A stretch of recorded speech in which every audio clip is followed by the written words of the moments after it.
Hey guys, Chad here from CNR Reviews. We're doing another pistol comparison today. This one being with the Bersa BP9CC. Fairly new on the market, came out I want to say in 2012. I've had a hard time finding out its exact release date. But this is a 9mm subcompact versus the Sig P238. Now the Sig P238 is a very popular 380. It's been out for a while and a lot of people love it, a lot of people own it. Let's go ahead and let's justify this comparison. As you guys know, 380 auto versus a 9mm, and I'm going to get questions of, I don't understand why you're comparing this gun. So the biggest reason is that this 238's been out for, like I said, a while. It's very popular, a lot of people own it, and there's a lot of new guns to the subcompact 9mm market. And maybe you are thinking about upgrading to a 9mm, you want to see how well these compare. Also, there is tons of people that are brand new to concealed carrying weapons. And they want to know how these guns compare and what's the big difference between size and weight and stuff. And so that's why we're doing these videos on this. You may see also the Bersa compared to the Springfield XDS 45 and stuff like that. But we do these to really give you a good idea on what you're getting yourself into. Let's talk about features first, and let's start with the Bersa. The Bersa, like I said, is a 9mm subcompact. It is a polymer pistol. It has one of the nicest feeling polymer grips that I have felt. It's awesome. It's got some very interesting stippling on it. It just feels really nice. It comes with two 8-round magazines and a ambidextrous mag release. And that's about all that's ambidextrous on the gun. Other than that, it has a magazine disconnect, which means if the mag is not in there, you cannot fire the trigger. Well, let's talk about that trigger real quick. It has a little bit of slack here and a nice crisp clean pull. And I want to show you guys the reset on this guy. The reset is there. It's nothing. It's very little. It's got one of the shortest resets that I've seen out of any of the subcompacts. Plus, it's got one of the lightest triggers from the factory that I've ever seen. I would estimate the trigger poundage to be around 4.5 to 5 pounds. It's very light, and if you decide to carry this gun, you want to make sure you protect that trigger, holster carry this, or get it in the pocket holster.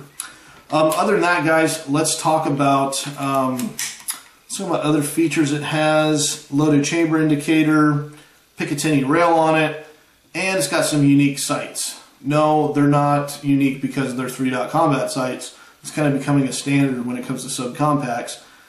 But they're unique because you can replace the rear sight with a Glock rear sight, and you can replace the front sight with a Sig front sight. So that's kind of cool. Those are both big companies. There is a lot of different options out there. Other than that, let's look at the features of the Sig 238. Now this is a 1911 variant, I would say. It's based loosely upon a 1911. You have the standard thumb safety, like a 1911, but it doesn't have a beaver tail safety. It is also missing the barrel bushing in the front. It's just not quite a 1911. It looks like one. But like I said, loosely based. 3-dot combat sights. These are Sig Light night sights, and they're awesome, guys. Other than that, this one is wearing some G10, polished G10 grips with the sunburst pattern on it. The gun does have a loaded chamber indicator right next to where the chamber, the barrel chamber meets the frame, or I'm sorry, the slide. This one comes with a 6-round magazine. You can get a 7-round aftermarket mag, but the standard 6+1 capacity is what comes with the gun. And other than that, it has a single action trigger. The single action trigger is very interesting because in the majority of 1911s, the single action is very light, on par with like a 4.5 pound trigger. This one on the Sig is about a 7.5 to 8 pound trigger. So you see there's a kind of a firm push. The trigger does break in pretty well once you put a few hundred rounds through it, and I actually really enjoy this gun. This is my spring summer carry, and it melts away in your pocket. Let's go and let's do a size comparison of these. We don't like to give you numbers. We more like to give you a visual size comparison. It's kind of hard to go, well, this one's 1.45 inches and this one is 0.9 inches. And okay, well, let's just show you here. We're going to put end to end. Now remember, this guy's got a little tail off the end, so let's go ahead and we'll line those guys up. I'm going to show you the difference. Even with that extension on the Sig, as you can see, there's a big difference in length. Not only that, in width. The width of the frame and the slide on the Bersa is going to be thicker than the Sig's. The only thing that is giving the Sig maybe a little bit of extra width is the thumb safety and slide lock, slide release. But the Bersa also has that too, so you have to take that into consideration. Let's go and look at height. Now the Bersa has an 8+1 capacity, the Sig being 6+1, and that's the standard height, guys. As you guys can see, the Sig is considerably shorter. You also have to remember, though, it is shooting 380 versus 9mm, but when you look at both of the casings, they are very similar in width. To me, the 9mm looks like it's a little bit thicker, but people will argue that the 380 is just a 9mm short and there's really no difference. But when you look at the butt ends of them, you look at where the firing pin is going to strike, 380 to me just looks just a tad bit smaller. Other than that, width. Now width on these guys for grip is going to be a little bit different. Part of that is because the Sig has replaceable grips, and you can get thicker ones, you can get thinner ones, whatever. So the Sig grip is going to be a little bit thicker. But let me tell you, that does give you a little bit of extra grip on the gun itself. Gives you a lot of options too to just maybe switch this out with something that you can actually assist with your grip. Let's go ahead and do a loaded weight comparison. We like to weigh our guns as if they were loaded. You don't carry these weapons unloaded, and so that's how we're going to weigh them. We have the Bersa first, 8+1 capacity. So we got, let's see, we have 8 rounds. I'm using 124 grain American Eagles. If you change the grainage, the weapon weight is going to change. So you can either choose to go lighter or heavier. Alright, so 9 rounds, and we have a total weight of 24.9 ounces. It's going to compare really well with a lot of the other 9mm subcompacts out there. And the scale's been going back on and off between 24.9 and 24.8 all day, so we'll call it 24.9. Versus, let's do the Sig. So this is the 6-round mag, and let's do a total of 7 rounds because we have 6+1.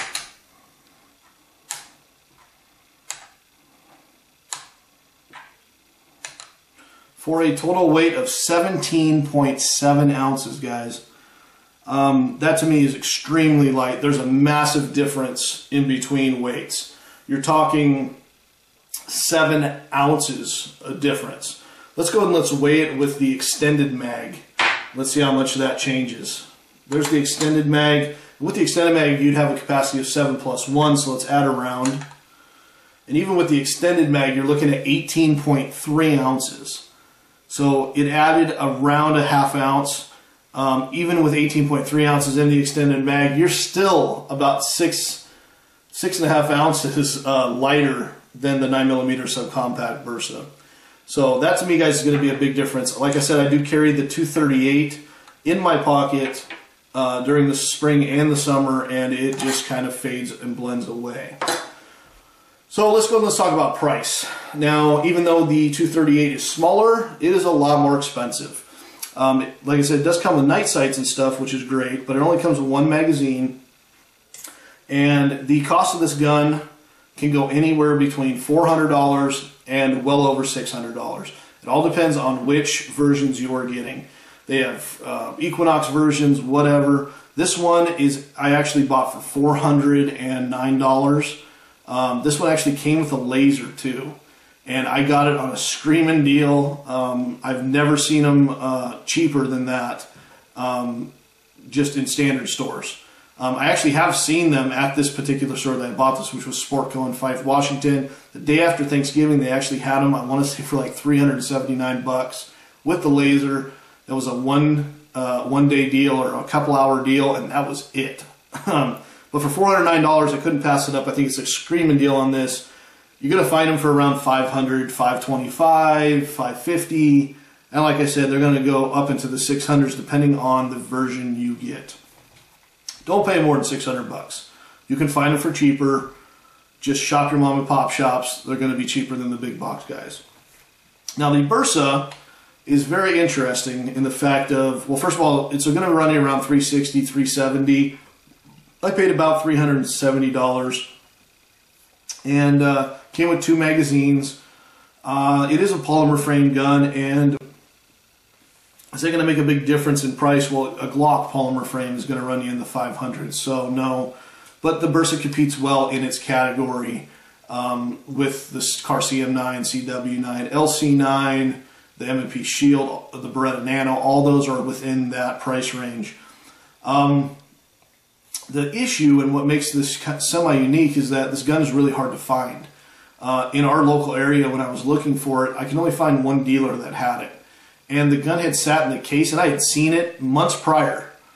And nobody had touched it. It had just sat in there. And after I bought it, I don't know if they were even going to get any more in. They just had very little interest in it.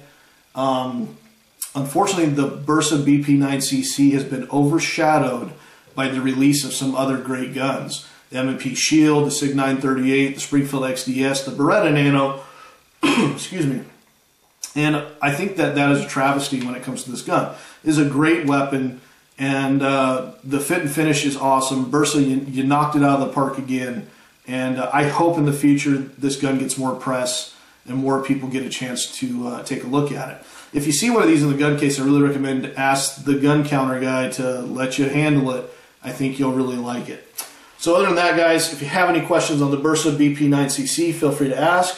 If you want to know a little bit more about the Sig 238, check out our channel. We have comprehensive coverage of this gun. It has been great. And thanks a lot for watching, guys. This is Chad from CNR Reviews. Have a good day.